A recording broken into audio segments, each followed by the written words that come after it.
Welcome to Vacuum Wars. Today we're testing the iRobot Braava 240 mopping robot. The Braava 240 is quite a bit cheaper than iRobot's top-of-the-line M6, which we've also reviewed, but after putting the 240 through a lot of tests and looking at a lot of reviews, I have to say there's some definite selling points for even this budget-friendly model. So links in the description, and let's get started. Let's first look at the basic features. The Braava 240 is a small little bot designed to be able to get into hard-to-reach places. The basic idea is that you add water or a water solution mix to the water tank. You then attach one of the three types of mopping pads, either a dry, damp, or wet pad, which the robot will automatically detect the type and then set the amount of water to use. If you're using the damp or wet pad, it will spray a little bit of water in front of the unit periodically as it methodically mops the area. It has a vibrating head to help break up tough stains on all types of floors. It has a pad eject button so you don't have to touch the dirty mopping pads. It has many of the same sensors that you see on regular robot vacuums. For example, it can detect cliffs so it won't fall downstairs, but unlike robot vacuums, it detects all types of carpets and rugs, and so it's designed not to go over them. It has a so-called virtual boundary mode where you can set it down facing the area that you want it to clean and away from the area that you don't want it to clean, and it will clean only the area in front of it, eliminating the need to block off large carpeted areas. So those are the basic features. Let's get into some specifics, starting off with the pros. I was really impressed with its mopping ability. With wet spills, it was really good, but to be honest, that's really just about being able to soak up liquid with the pad, so it's not that impressive. But with the dried stain test, where I created stains and let them dry overnight, I found it to be above average. It picked up light stains like coffee in one pass, which I consider to be better than most of the Robot Mop combos I've tested. It also did much better than average with the dried-on V8 juice, which was surprising since V8 is usually the tougher stain to pick up. With the grape juice stains, which I admit was a bit unrealistic, it took 2 full runs to clear the area. But I still considered it impressive. The second run might be considered more of a genuine real-world test, and it did exceptional with that run. So overall, I would say that the Braava 240 is a more than capable mop, which is, after all, what it was designed to do. With navigation, there was a lot to like. It should be noted that all 3 Braava jets from iRobot do navigation differently. This one, the 240, is the most basic, but that's not necessarily a bad thing. So as I said, you set it down facing the area that it should clean. It has an odd back and forth motion, but in general, its algorithm was solid, as it covered the entire area, even navigating under chair legs and other difficult obstacles.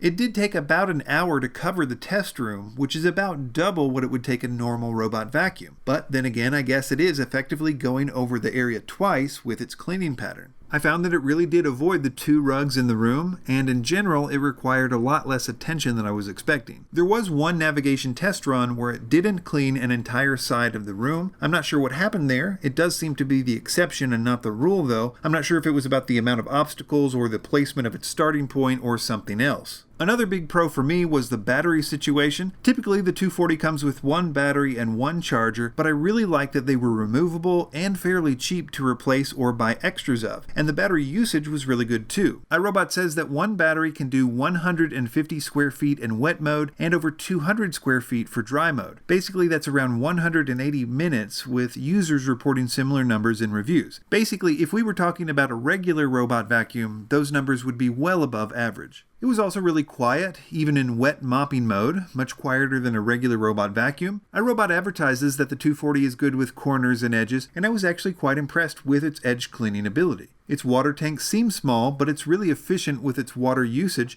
I never ran out of water in any individual tests. But it can't all be good stuff, so let's move on to the cons. The first thing really isn't a con, but it's just a reminder that this is not a vacuum, and if there's dry debris or other stuff on the top of the floor, it will just push it around. So you need to vacuum or sweep before using these mopping bots, in my opinion. I even found that the pulp on the V8 juice was too thick for it, and it was just collected on the top of the floor. I don't love the idea of always having to replace the mopping pads, but on the flip side, they are reasonably priced, and I have seen good reviews on the reusable washable pads that iRobot sells separately. Related to that, some people reported that the disposable pads would leave streaks, and I'm not sure if they were referring to the clean pads or the dirty pads, but I do know that after I did one of the big room navigation tests, I tried to reuse that same dirty pad on the stain test, which I did on a white surface, which left a lot of dirty streaks. So you need to keep an eye on the pad because if it's particularly dirty, it's going to leave streaks. Some people complain that there was no charging dock for it to return back to like a normal robot vacuum does, but again I consider this external battery system almost like a perk. You grab it and then set it where you want it to go and let it go. It's refreshingly simple, though admittedly not very high tech, at least by current standards. All in all, I was happier with the Braava Jet 240 than I thought I would be. It's really inexpensive, it's effective at its job, and it's simple to operate. Most of the cons can be mitigated by good management of the mopping pad situation, though it's not for everybody or every situation. I will be comparing it to all the other robotic mops in a future video, so be sure to subscribe to Vacuum Wars for more. Links in the description, and thanks for watching.